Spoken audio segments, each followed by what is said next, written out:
What's up, guys? Today we're taking a look at how you can make gold with leatherworking in Cataclysm Classic. So if you have this profession, I have some good news. You're going to be able to make some gold.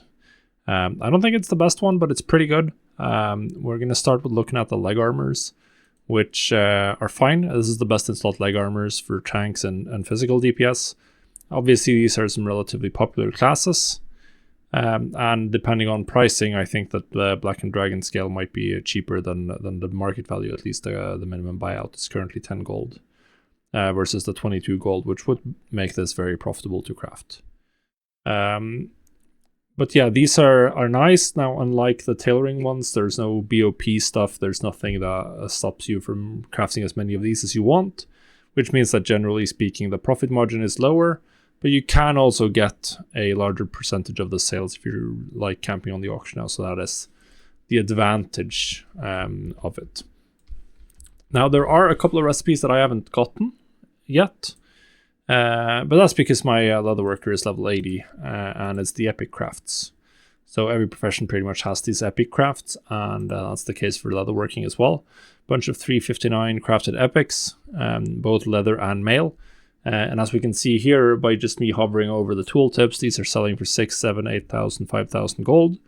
But you need Chaos Orbs to craft these, and since my character is level 80, well, I'm not going to get Chaos Orbs, so I haven't learned any of these recipes.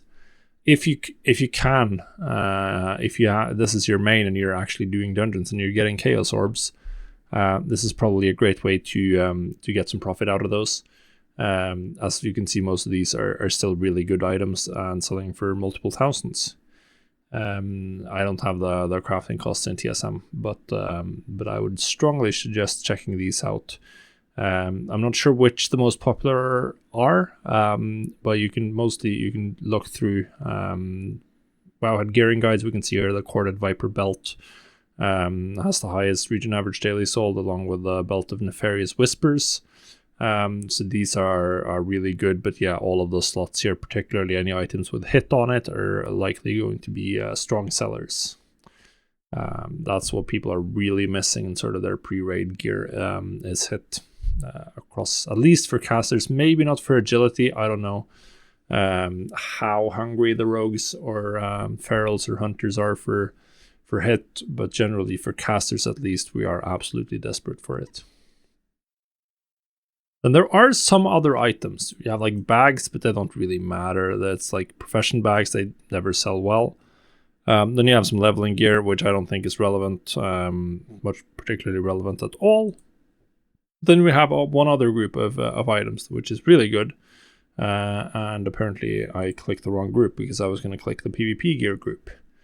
PvE items, this is fantastic.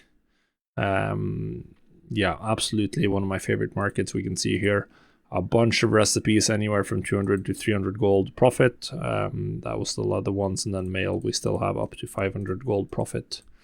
And if you're wondering if they sell, I can assure you they do. Absolutely one of my favorite markets, this entry-level PvP gear. Now, if my game would just kindly stop lagging so I could open up the revenue, then we could take a look at this and just simply slam this and see that I have 24,000 gold in sales over the last 10 days, mostly from the PvP gear, with a couple of epic leg armors thrown in. And I am not sitting on the auction house every day. We can see I haven't even collected sales today. But yeah, prices, we sell a lot of the relatively cheap ones. And then every once in a while you get a big sale, like here, bloodied leather chest. Well, that was a week ago, but still 800 gold, pretty good. 3 days ago we have the bloodied dragon scale bracers for 500 gold, which is like 130 gold crafting cost. Yeah, doesn't take a genius to realize that this is some nice profit potential in these items. Outside of that, there isn't much for leatherworking. That's it. But the PvP gear, very good. And the nice thing is that you're covering both leather and mail, which means that you have a lot more recipes than most other professions. You also have both physical damage and caster gear for both armor types, which means that a lot of the recipes haven't been crafted to death by people leveling their profession. So there are a bunch of even the leveling professions, like bracer recipes are showing nice profits, boots are showing nice profit. This isn't the case for tailoring, but it is the case here. Particularly, no one's doing the mail gear while leveling because it doesn't figure in any of the leveling guides. So that has really nice profit margins, and then there's also a bunch of the leather recipes that are showing a profit, many more than for tailoring or blacksmithing, where there's just 1 or 2 sets to craft essentially. Now you can get my Trade Skill Master set up to just refill your crafting queue and get this stuff onto the auction house. It's linked in the blog post and the video description, and it'll automatically add stuff to your crafting queue, and then you buy the materials, craft the stuff, throw it up on the auction house, and see the gold come raining in. That's it.